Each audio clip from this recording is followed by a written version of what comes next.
Thanks for coming out today. My name is George Kokkinias. This is my colleague Dylan Deanna. We're here to talk about smart hygiene, IoT monitoring, and AI and hygienic design. Let's talk about smart hygiene. Cleaning systems can be simple at first glance, but their impact to the business is not. Improper cleaning can cause line downtime, material and chemical waste, equipment wear and tear, cross-contamination, recalls, of course, and ultimately loss of trust with a brand and or a customer. How can we modernize the way we approach our cleaning systems? We need reliable data, and more of it, of course. We can use smarter tools to optimize cleaning decisions and processes. We can continue like we have been in the last decade too to start bridging that gap between the OT world and the IT world.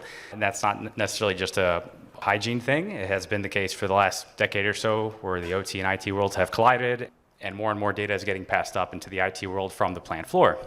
We know what you're thinking. Sounds like a challenge, but also sounds achievable. I think it's something we could definitely be a part of. So let's go down this journey together.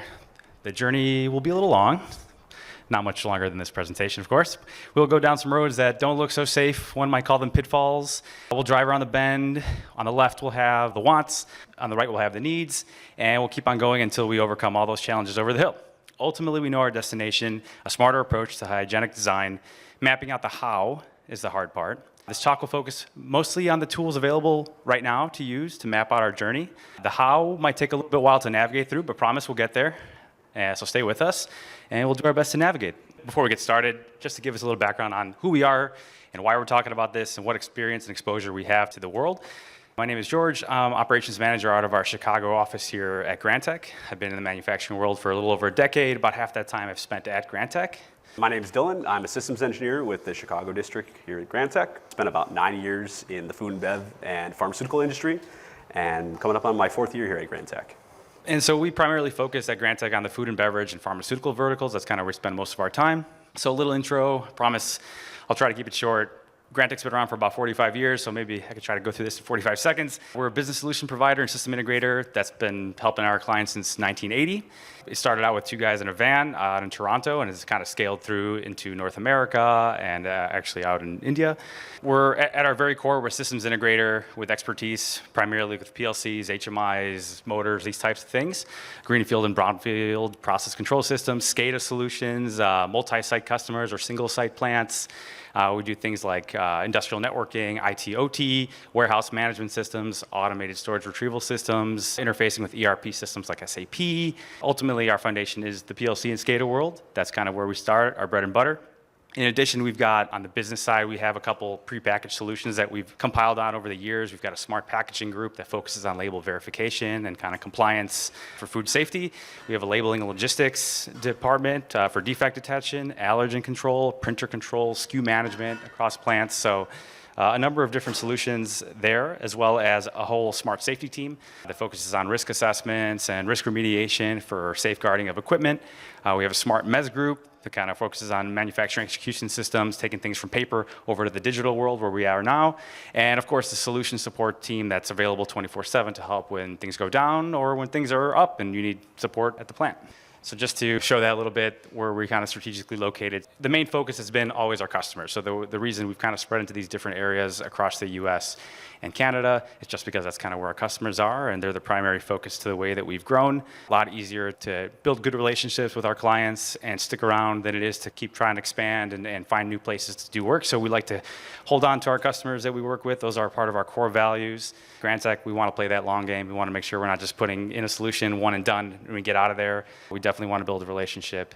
And it's a good time, exciting time for Grantek. Some of our accolades here is certified great place to work in the US and Canada. We're on the top 20 list of integrator giants of 2025.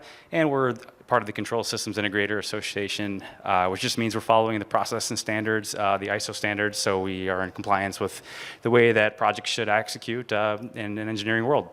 Expanding a little bit throughout the rest of this year into some other locations here in the US. I'm going to go through every single one of these tiles. Just kidding. This is an overview of kind of how we work with customers. So we kind of can start a project from an inception, from capital planning, all the way through to executing the project turnkey with contractors and design and things like that. So essentially it just kind of shows all the things that we do and our overall project life cycle. With that, back to hygienic design. Over to Dylan. Thanks, George. So back to the topic at hand here, starting with the what. Now, this system is, of course, in pretty much every single production line is going to need this, whether it's manual or automatic. It's going to cross over all types of manufacturing environments. It could be complex, and in some cases, it's going to be pretty simple. This system has different requirements depending on what industry you're in. It's an essential step of production, and it can make and break your customers' trust and can affect your customers' well-being. So this is a pretty essential portion of our manufacturing environment. What are we talking about? Of course, clean in place, CIP. Let's just start with some fundamentals here. Clean in place systems, their purpose is to control and automate the cleaning of one or many production lines. Generally speaking, they are fixed in place, so they're here to service multiple lines at once. The heart of the system is usually water being pushed through production lines at high flow rates to remove all the previous product particles, sometimes with extra chemical cleaning agents in them, and oftentimes at high heats. It's kind of just like a dishwasher back home. When in doubt, remember the 4 T's: turbulent flow, temperature, titration or chemical concentration, and time. The system is automated to manipulate these 4 control points. And that might seem simple at first, but there's a lot more that goes into it. Set points can change based on your previous and next scheduled product. They can sometimes be run without chemicals, or if it's a long run of a certain product or maybe a similar product. Some cycles can target specific parts of the production lines. Sometimes it's bypassing other parts of the production lines. One CIP system can service multiple lines at once, and that can cause scheduling issues. Oftentimes it needs to be optimized to ensure there's no line downtime or repeat cleaning cycles. So maybe it's not just as simple as your dishwasher. Just to recap here, the importance of CIP systems. They ensure effective cleaning between the products. They help meet the regulatory, microbial, and food safety standards. We've got to make sure that the line's being clean. They prevent product cross-contamination. This is especially important when there's allergens that are in place. We want to make sure that we're not sending out something to our customers that's going to make them sick. They also help monitor the chemical usage and hopefully keep our chemical waste down. Are we overdosing or underdosing? The system will keep that in mind. It also optimizes flow patterns for the quickest clean. And hopefully that will reduce not only the cleaning time, but the amount of time increase the amount of time that we're actually producing product. And then one part that it's oftentimes overlooked is audit trails. So if there's an issue on your line, let's say, God forbid, there's a recall or a quality issue that happens, there's got to be some kind of traceability, not just for regulatory purposes, but also just from root cause analysis. Looking back and saying, what went wrong here? How can we fix it? CIP systems, it seems like they've been working for pretty long, so if it's not broken, why does it need to be modernized? Why fix it? Well, CIP systems are often overlooked. A lot of times, the companies are looking to put in brand new, shiny production lines, and the CIP systems are kind of left in the dust. They generally have legacy equipment on them, and from a control standpoint, sometimes the controls, like networking schemas, can be really old, using out-of-date software. And also, much like a dishwasher, it can be seen as a set and forget system. You just hit a button, and you're hoping your line is going to clean, right? Well, that's fine if everything goes right, but it's a huge impact to your business if things go wrong. There's a lot that goes into the system, like we kind of talked about. It's not just simple. There's cleaning cycle selection that must fit the different scenarios. Unoptimized scheduling can cause unintended downtime. And PMs are even more important when issues with your maintenance, if you have a part that back-ordered or has a lead time, that can cause downtime for multiple systems. And of course, there's the missing 5th T, which is training. We have sort of changes in our workforce currently. It's changing to be a less skilled labor market. And it takes time to understand the nuances in these systems. How can we ensure that this knowledge is being retained? And how can we get someone trained up quicker? Well, how do we address all these different issues? Well, lucky for us, there's a new tool that's in the forefront of the industry. This tool is revolutionizing the way that we approach industrial design and our decision making. This tool, of course, is artificial intelligence, or AI. So let's talk a little bit about industrial AI. There's 2 different types, generative and predictive. So generative is sort of like creating new text or content. It can be used for creating new code. Predictive is more of understanding what future decisions are going to be, taking in and analyzing data, and then forecasting future outcomes. I would say we're more interested in this presentation in the predictive AI. We think that this can be a huge benefit for lots of industries, and included in that are the clean-in-place systems. Now, Rockwell, Siemens, and AVEVA are all on the forefront of developing some AI tools. A lot of that is geared more towards generative AI, helping with the code side of things. That being said, they are working on predictive AI as well. And already companies are implementing predictive AI in IT applications such as scheduling, security, and HR. It's not a matter of if AI is going to be a part of our industry, but when. And will your system be ready for AI? So let's just talk about the benefits that AI can bring to us. It can inform reliable decision making.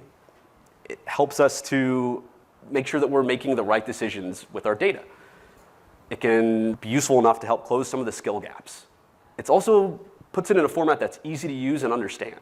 It might not only be engineers that are, or the operations that are going to be using this tool. It can be used by scheduling, maintenance, quality, and it helps interpret all critical data and contextualize data. It's really good for anomaly detection on critical points, and it has the ability to learn scheduling patterns and inform optimization. And above all else, AI is constantly improving and learning. As it gathers more data and more feedback from the customer, it is able to make much better decisions. And it allows enough flexibility for change in regulations. Any sort of change in our industry can be captured by AI. CIP systems, and what makes CIP systems the right use case? Critical points are kind of the whole bread and butter of CIP systems. Like we talked about before, the 4 Ts. AI can use critical point analysis. It informs us better operation decision making, and it helps us identify the perfect wash. What is the best optimization for our system that cleans the most effectively and in the least amount of time, and get us back to our production schedule? It also helps with scheduling optimization. If you have multiple lines that are being serviced by one system, it can help to balance that out. And there's a predictive maintenance aspect to it as well. Some AI can be used to take a look at when PMs are being done or when parts are being replaced and predict, okay, yeah, maybe we should look at getting a replacement pump. Maybe we need to work on ordering some more valves and getting those ready because our valves are starting to wear out. AI can help with that and can get us ahead of the ball here when we're working with a system that's so sensitive and needs to be up. Of course, there are pitfalls as well. For instance, there's a high investment cost. It's not a cheap technology, and it's still so new. There's not a ton of companies that are offering this for the industrial sector. As well as that, many legacy systems are not AI compatible. The control systems and the control networking that's done on legacy systems just isn't up to the challenge. And beyond that, we also need accessible data to feed our AI algorithms and models. And a lot of times, our data is trapped on our OT space, and AI is operating in an IT space. How can we bridge that gap? So getting AI ready. What do we need? I think the biggest consideration here is data. The more contextualized data that we have, the better our predictive response is going to be. Data has to be reliable as well. We have to make sure that we're getting quality data without gaps, and that we're getting as much data as we can. Because without the context, our AI won't be able to predict what's actually going on with our system. AI also needs accessible data. Like I talked about before, a lot of times shop floor data is on an OT level. How are we able to get that across to an IT level where we can actually have some large data storage and it can interface with our AI systems? Along with that, there usually is a lot of data that's needed. Where are we storing that? Is it on a server? Is it in a cloud? And then, of course, there's multiple sources of data other than just the CIP data. We need to connect our production data, maybe some scheduling systems, maybe a higher level system like SAP. All of these need to come into play. Bridging the IT-OT gap. We talked earlier about how OT networks are often isolated just due to security reasons. Usually there's firewalls that are in place to make sure that there's not a whole lot of communication between the IT and OT network. So how do we get the data out into a space that can be used? We can utilize IoT smart devices with IT-level cloud connectivity. We could use an off-the-shelf proprietary system, kind of comes all packaged as one. Or we could build a middleware layer to collect and historize data points. Our first option here, I guess, is looking at IoT and smart devices. IoT stands for Internet of Things. And the idea here is most transmitters, temperature transmitters, pressure transmitters that you're working with, you send out an analog signal that comes back to your PLC. They're starting to rethink that in our industry and understand that maybe there needs to be more than just one signal coming across. Maybe we can connect all of our devices together to really get a good picture of our system. And IoT provides connected devices with built-in data aggregation so that all that data is centralized and usable. Oftentimes it uses IO-Link or something similar to, instead of using just wired terminals, it has only one connection. That helps to make sure that there's less failure points. And oftentimes there's cloud connectivity involved. And that helps us bridge that IT-OT gap. Some ready-made CIP-specific examples: IFM's Moneo, Sanitrend's Cloud, and E&H's Natillion. And there's also other AI platforms that we're going to get into here in a second. Really fast, just to touch on some legacy systems. Obviously, we talked about CIP systems oftentimes are maybe less upgraded than other systems in your plant. And many times, CIP systems can be retrofitted with these smart IoT devices. Some even have upgrade kits that make it easy to, if you have a similar device that is an IoT, you can buy an upgrade kit and then get that device on your IoT network. However, most IoT smart devices do require newer versions of PLCs to fully integrate. So there might be some upgrading that's just necessarily going to have to be done. George, I'm going to you to give us some examples. So building off what Dylan just said, obviously all this software, all this integration, all the communication protocols, they need to live somewhere. We've worked closely with one of our partners for IR. They have a platform they call Factory Stack. And essentially it is just that. It's able to, within the stack of all the softwares and protocols from between the OT and IT world, this is where a lot of the software is going to be installed, virtual machines, databases, things of that nature.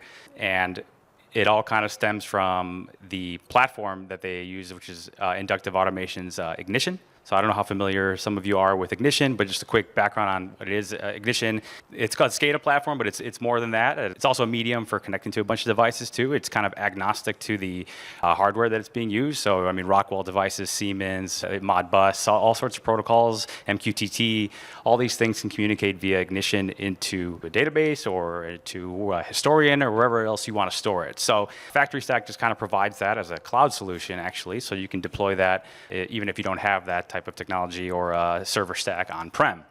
So this is kind of an example of kind of the different ways you can deploy Factory Stack or other, it doesn't necessarily have to be Factory Stack, but other platforms that are hosting this software, right? At the very top is the cloud where everything's kind of hosted there.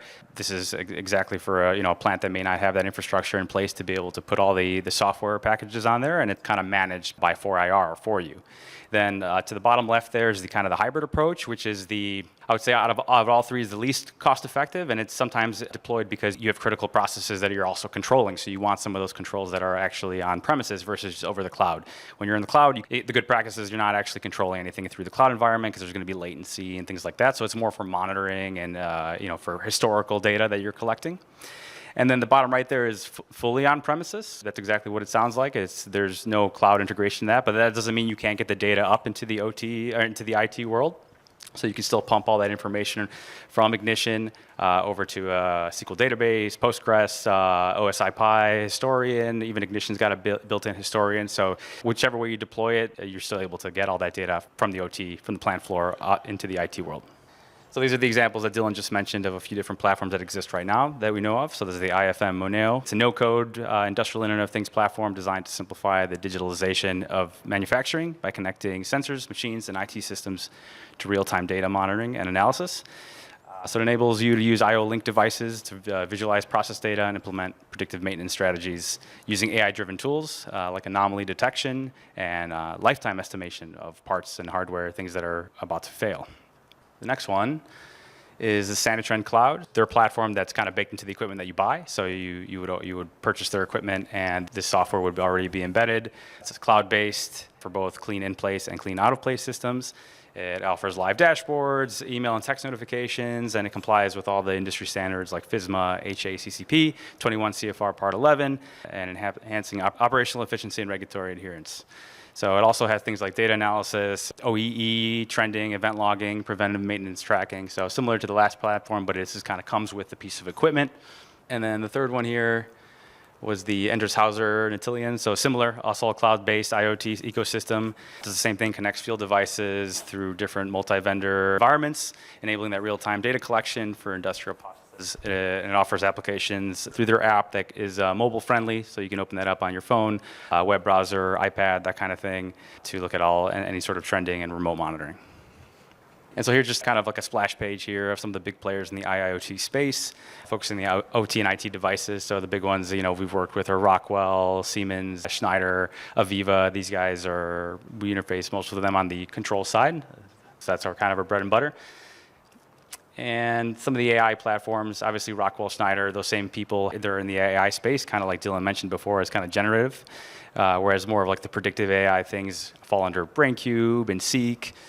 Let's talk about more of a real-world example here. This is actually an example that I've worked with a top customer that had multiple CIP systems servicing similar production lines. It's a food and bev customer that had a mix of modernized PLCs and devices along with some legacy equipment. And we kind of talked about how would we approach modernizing their CIP system. Well, there's a few approaches, right? We can upgrade all the old PLCs and implement IoT devices. We could replace their system completely with a brand name smart CIP system. Or we could use a custom middleware / SCADA system to help bridge that gap. Going through our little options here, the IoT smart device upgrade. So this is, compared to the other two, a relatively low cost upgrade. Device connectivity is assured. We're using IoT, so we know that we're going to be able to get all the information we need from all of our devices. Some of them have built-in cloud storage, but it's not a guarantee. And there's a predetermined database format for these IoT devices. Sometimes that plays nice with IT AI applications, but a lot of times it doesn't. There's also limited customization along with this, since we're really using someone else's platform here. This is great fully legacy systems, compared pretty easily with obsolescence upgrades. If you're going to upgrade your whole system and upgrade PLCs, you might as well start upgrading some of your devices as well. That was one option. The other approach we had was to go with a proprietary smart CIP system. These are all-inclusive design. It ensures that there's compatibility through the whole thing. You're kind of buying it as a package deal. It has pre-deployed IoT devices, so that means that the network is already going to be there. We don't have to build that out ourselves. And likely data storage solution. Pretty much all of these come with some kind of solution, whether it's a server stack or a cloud. The problem is that a lot of these systems, the data can be hard to get out once it's in. So if we wanted to use this for, let's just say, in AI purposes, it'd be difficult to get that data out of their system. And there's really no customization that we can do with this outside the original install. We're pretty much stuck with whatever it is we're buying right off the bat. So if there's changes that need to be made, we're a little bit stuck. And then we have our third approach, which is our middleware SCADA approach. This is a platform with custom interface. We kind of get to build it out as we see fit. This is a great solution, but one can be a little bit costly and also needs a lot of upfront planning. We need to really know what we're looking for at the beginning, because it will gear all of our decision making. It's easier to access historian data. We get to have a bit more choice when it comes to what format our data is going to be in. It actually has some of the best integration with legacy systems. So there's minimal upgrades that are needed. We can kind of leave some of those systems in place if that's what the customer would choose to do. We can use existing devices while collecting AI-ready data sets. So in this case, we don't necessarily need to upgrade all of our devices to IoT. And these platforms are useful for other systems other than just our CIP system. We could connect our production lines to it. We can connect our scheduling to it. We can even connect higher level systems such as SAP to it to bring all of our data into one place and again, offer that data set that's going to be all inclusive. Our approach here with this customer, we decided to go with a middleware solution. We ended up actually using Ignition, which is what George was talking about earlier, with a cloud-based solution. And this had huge impacts for them. It centralized their data collection from multiple devices, increased visibility of CIP processes, and it had better alarming and notifications. With Ignition, they actually used the mobile version of it, which is called Perspective, and that allowed them to get alarm and notifications on the shop floor. They were able to see, oh yeah, we're not reaching temperature. We have to go check on the CIP system, or we're out of chemical. We need to go replace that. And looking to the future, this company now has historian data that's AI ready. They're now working with a third party to develop a shop floor chat tool. So something that an operator could go to and help inform their decisions on the shop floor. And their next steps are implementing a scheduling and OEE integration so they can have all their data on one centralized platform. With that, we're now kind of arriving at our destination here. We understand what we need to bridge the gap to make ourselves ready for the future. And what can we take away from this? AI and other smart systems can be used to close the skill gap, decrease training time. It can make decisions informed by real-time data. We can optimize scheduling and reduce waste. And we have a built-in data storage infrastructure for whatever the future might bring. And AI is revolutionizing the way that we're doing business. Grantek can help your company get AI ready or get you in contact with one of our AI partners to help you take that first step. That's all I've got. Opening the floor to any questions. I know you guys focused your talk on CIP systems, but have you guys looked at integrating this sensor management and data overview on more of the product quality that's leaving the systems in the plant and ensuring that product quality is within compliance based upon sensor information you have available? Yeah, I think that that's a really good call out. I think that this technology can be used in that aspect as well. We did gear our talk towards CIP systems, but the same ideas can be brought into anything on your production line, whether that's ensuring that you have the right additives in your product as it leaves the system, that it's gone through the correct processes. All of that is, I think, important, and especially when you're dealing with collecting data in like an audit trail format, I think that's really important too, logging it somewhere that is easy to be retrieved. Maybe to add on to that a little bit, it's become the norm to do a bit more track and trace, I guess, as things leave the factory. So we've worked on projects where we're tracking the raw materials as they go through the process, and then so they're comparing that to what was an SAP or some other ERP systems in terms of how much actual yield they're making versus what is scrap. So things like that we've done, and things like OEE. So you're able to use all this data to be able to kind of manipulate it in the way that you want, even starting from all the way up in the IT layer all the way down to the plant floor. Thanks so much. Thanks for